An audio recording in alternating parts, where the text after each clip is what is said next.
kahit may basurahan na, kung saan-saan pa rin nagtatapon. At kahit gaano pa kaliit yung basura nila, nagiging dahilan pa rin ito ng pagbaha sa ating mga kalsada. Buti na lang po at pinag-aralan natin ng tungkol dito. Kaya huwag nating gagayahin yung mga ganong tao na kung saan-saan lang nagtatapon ng basura. Kuya Eric, Bible story na po! Sige, umpisahan na natin. Kahapon ay natunghayan natin ang tungkol sa paggawa ni Jacob ng isang batong pinakaalaala at ng pagkamatay ni Isaac at ni Raquel. Nagtayo po si Jacob ng isang batong pinakaalaala sa dakong pinakipag-usapan po sa kanya ng Panginoon.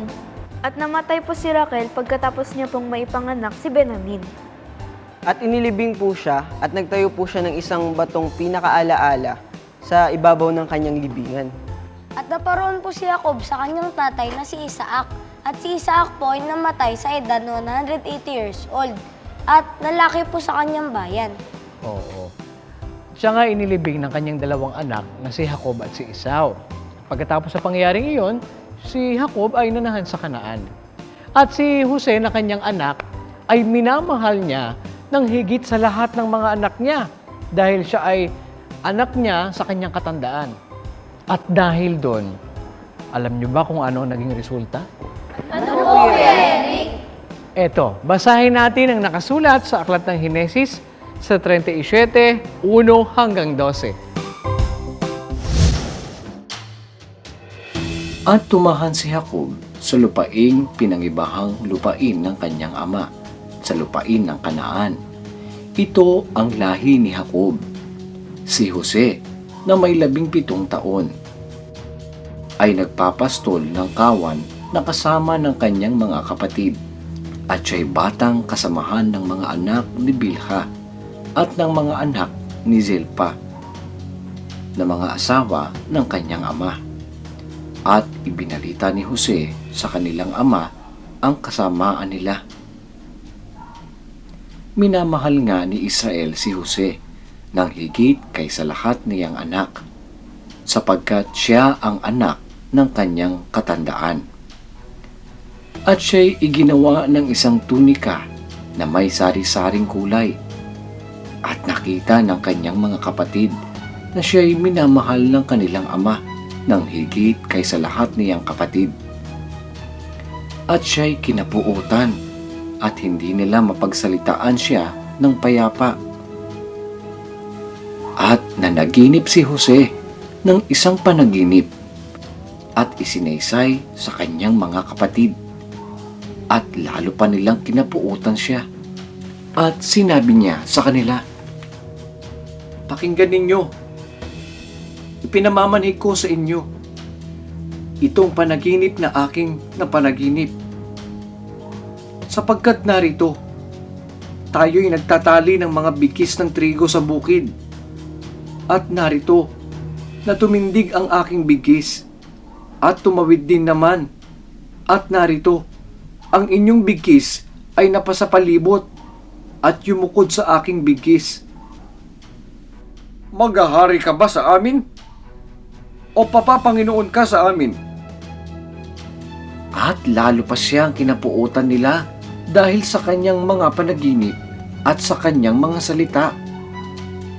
At siya'y nanaginip pa ng ibang panaginip at isinaysay sa kanyang mga kapatid at sinabi,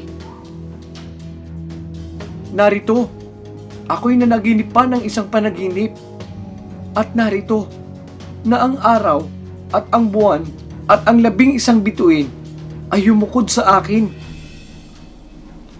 At kanyang isinaysay sa kanyang ama at sa kanyang mga kapatid, at sinaway siya ng kanyang ama. At sa kanya'y sinabi, "Anong panaginip itong iyong napanaginip? Tunay bang ako at ang iyong ina at ang iyong mga kapatid ay yuyukod sa lupa sa harap mo?"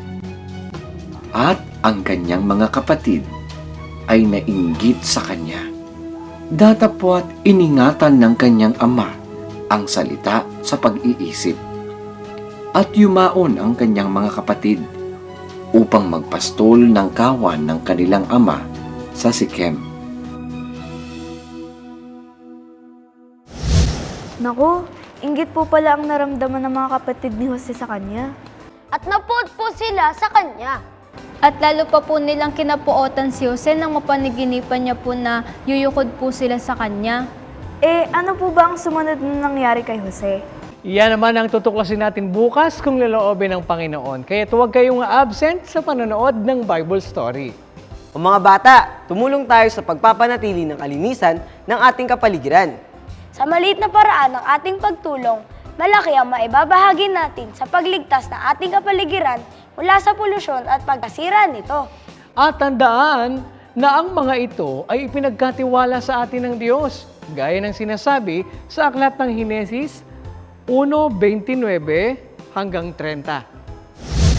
At sinabi ng Diyos, "Narito, ibinigay ko sa inyo ang bawat pananim na nagkakabinhi na nasa ibabaw ng balat ng lupa, at ang bawat punong kahoy na may bunga ng punong kahoy na nagkakabinhi sa inyo'y magiging pagkain, at sa bawat hayop sa lupa, at sa bawat ibon sa himpapawid, at sa bawat nagsisiusad sa ibabaw ng lupa na may buhay ay ibinigay ko ang lahat na pananim na sariwa na pinakapagkain." At nagkagayon. Ano-ano nga ba ang mga polusyong nakakasira sa ating kapaligiran? Pag-aaralan natin bukas kung loloobin ng Diyos ang tungkol sa polusyon. Huwag kayong liliban na!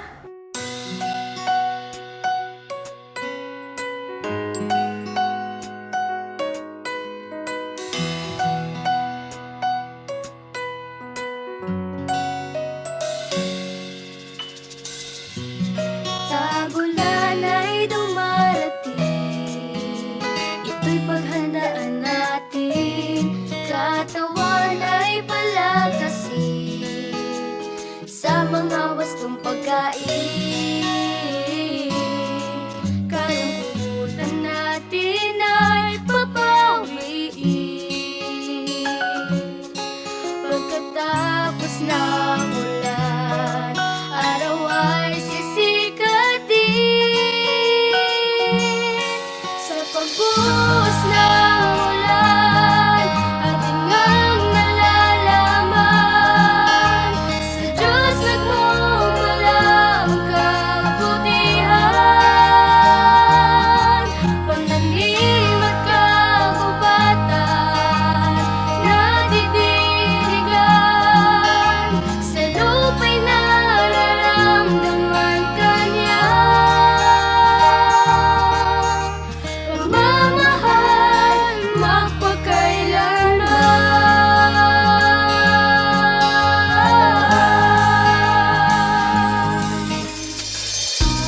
Halina't sumukob na, magkasama tayo sa tuwina. Sa hirap at sa saya, pag-ulan may di bali na. Sa problema ay huwag na padadala.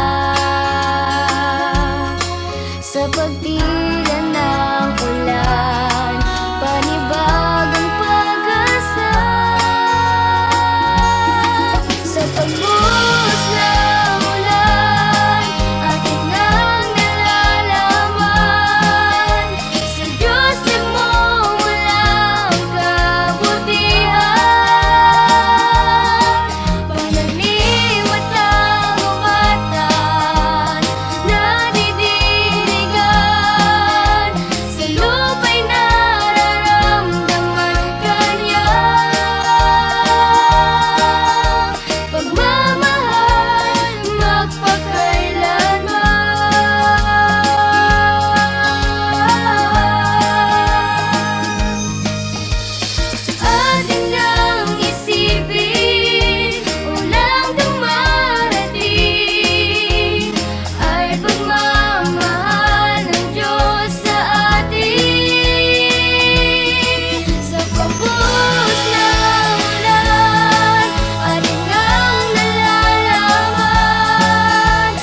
Hanggang dito mga bata, bukas, God willing, ay muli tayong magkita-kita. Dito lang sa nag-iisang Bible School on Air, ang KNC Show!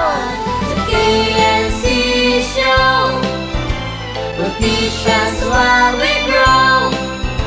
Sa tulong ng ating Diyos Ama, isipan ay magliliwanag. The KNC Show, Noticias while we grow. Sa tulong ng ating Diyos Ama, isipan ay magliliwanag na.